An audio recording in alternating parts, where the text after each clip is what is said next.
Hi, I'm Ollie Thompson and welcome to Clocktower TV. Clocktower TV is a new community-based TV channel run by the film and TV students here at Nescott College. We'll be uploading new videos every other week, so make sure to subscribe. The point of this channel will be to showcase some of the positive things that happen in and around the community, as well as to keep you up to date with local issues and events. Between normal videos, we'll also be uploading some of our best short films made by the students here at Nescott College. As well as on our YouTube channel, you can also get in contact with us via our Facebook and Twitter. The links will be in the description. As you're probably aware, the general election is fast approaching. On Thursday the 16th of April, St Paul's Church in Cheam held a debate with the 6 main parties and their local candidates. This is how it turned out. I was really saddened this week to hear that the right to buy is going to be extended by the coalition government, and I feel that that will actually make the situation worse, not better. There is a housing crisis in London and the South East because key workers supporting the NHS, your policemen, all those sort of people cannot afford to live near where they're working because there is not enough affordable housing. Through the reintroduction of right to buy is a way of achieving two things. One is to give more people a chance to own their own homes, and the other is to fund a big increase in the number of affordable homes. Now, actually, something that people perhaps don't know is that under the coalition government, more council houses have been built than in all the years the Labour Party was in government. That's something that perhaps surprises a few people. I wish I had a tenner for the number of times on this planning committee that I have said, if it's not viable, don't build it. Because we're not forcing people to build private housing. They know the rules, they should abide by them. We need to be much stricter about immigration, and we need to build more houses. And UKIP is the only party that has the guts to stand up and tell you that we have to tackle both sides of the equation. Of the right to buy houses that were sold, only 10% have been replaced. So we've lost 90% of that social housing by right to buy. David Cameron was asked at one of the leaders' debate, could he live on a 0 hours contract, I think, or something like that. Well, none of us could do, who are trying to plan our lives or do anything, and it's just companies taking the mickey, shall we say.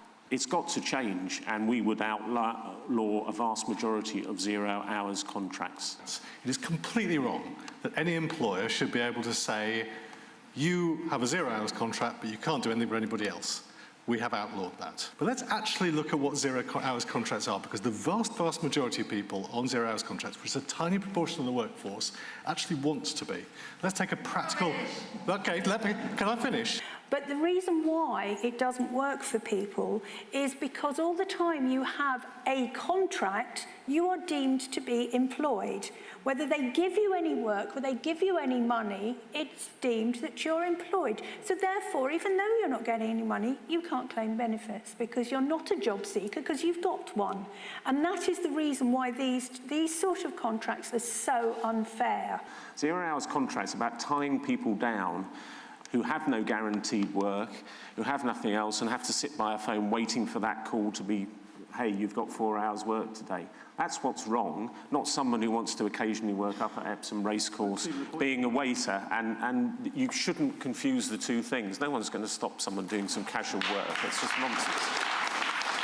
The point you're missing is that across the South East, lots of the locations that provide hospitality events use pools of people on 0 hours contracts who they call to say, we're going to function next Saturday, can you work? If you outlaw 0 hours contracts, you outlaw that kind of arrangement. I don't see how that helps.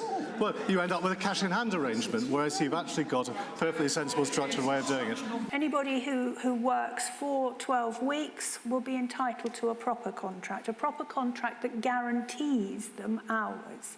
And I think that's only fair because people cannot live with that uncertainty. We are also very much looking at young people coming out of colleges, coming out of schools, where if they have the sufficient grades, we will be guaranteeing that they will get apprenticeships for something that they want to do. If they can't reach those standards, then they will be able to study maths and English up to age of 18 so that they get to that standard. Unless we put in enough money to support young people into work, then we are going to end up with a generation of people who cannot find jobs. That is not good economics. We abolish student fees because we feel that it's unfair that our generation have had a privileged education that was free, and now that young people are denied that, it seems very unfair. It's also not good economics to have people who are so burdened with debt at the end of their university career. And so on that basis, we will be bringing tuition fees down.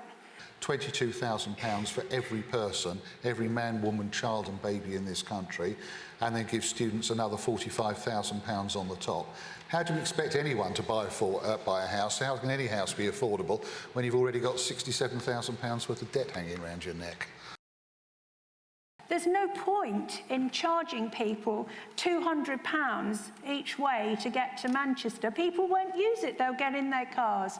We don't need to have those sort of systems, we need to have something that's affordable. And the best way to do it is to look into when certain franchises come up for re-tendering, that we look at whether they can go back into public service again, because that is the way that the train services will run better. Our rail system is the most expensive in Europe and the least efficient. There are so many other ways that we could use this money, and one of the other policies that the Green Party have is bringing the railways back into public hands.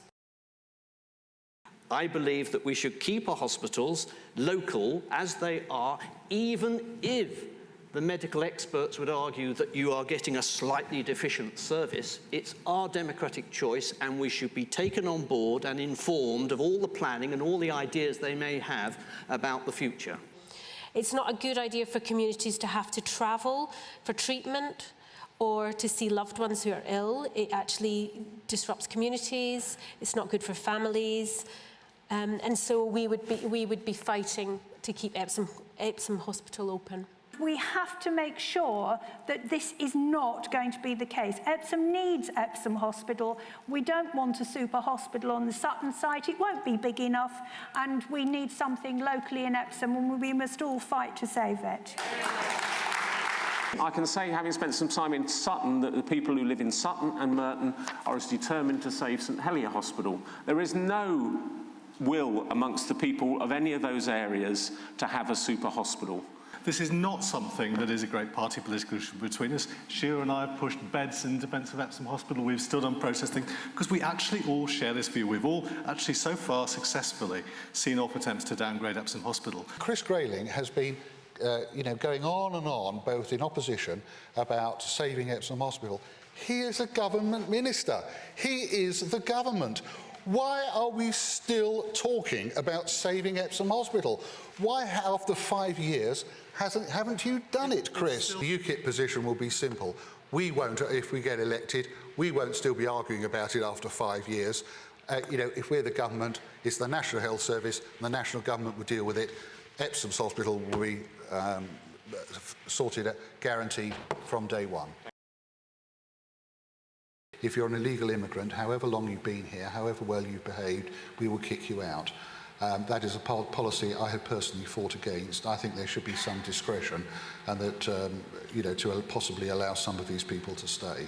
When I'm sure all of us went to college and universities, there were no such thing as fees.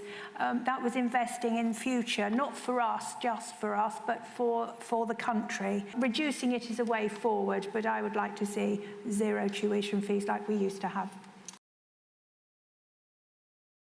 Epsom Ewell has had a long and proud history of independent government. In fact, the only borough council, as I understand it, in the country that's run by independents. So this is an opportunity for Epsom and Ewell to vote in an independent MP for our Parliament. This is not the moment to change. This is not the moment to take a chance on a new government. This is not the moment to go back to some of the policies that failed before. I think we've made really good progress. I hope as a party we get the chance to continue to make this country better. We have a rising membership. There's 50,000 members now of the Green Party, which is more than UKIP and the Lib Dems. Our policies come out on top through things like vote match and vote for policies. I believe it's our best hope for the future, so please vote Green on May the 7th. And we can have policies where the poor aren't hurt by unnecessary cuts, and we can have a better economy that doesn't rely on over-borrowing. A vote for Liberal Democrats will produce a stable government anchored in the centre ground for the United Kingdom.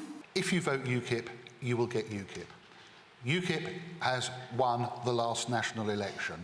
It's not a choice between Conservative and Labour. The Conservative hasn't won a national election for 23 years. You have the chance to vote for a local MP who will work tirelessly for you with passion and commitment, and for a government who will look after the many, not the few.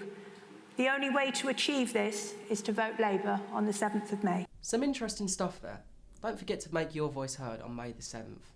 If there's any local news and events that you feel like we should cover, or you have any feedback for us, please don't hesitate to get in contact with us on our Facebook or Twitter pages.